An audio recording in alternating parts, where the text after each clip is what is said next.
Hello everyone, welcome back. In this video, I'm going to show you how to set up the Ethernet connection with your Virgin Media Hub, and I will also share a few useful tips in order to improve the speed and the stability. So first of all, you need to take a look at the back of the Virgin Media Hub. So behind the Virgin Media Hub, you are going to see several Ethernet and the LAN ports. So these are the ports used to connect the devices like your PCs, gamings, consoles, smart TVs, and mesh systems directly to the router using a cable.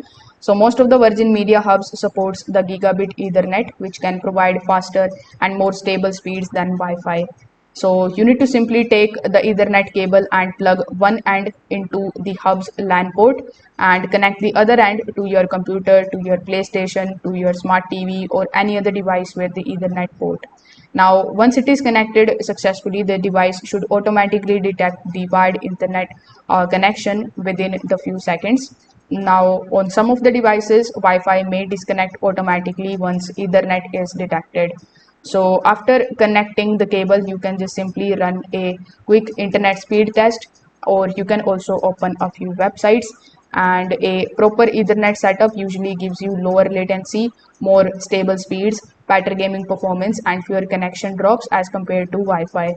So if the internet doesn't work, you can also try the LAN port on the hub, and then you can test another Ethernet cable. So if this video helped you out, make sure that you like this video and subscribe to the channel. Thanks for watching.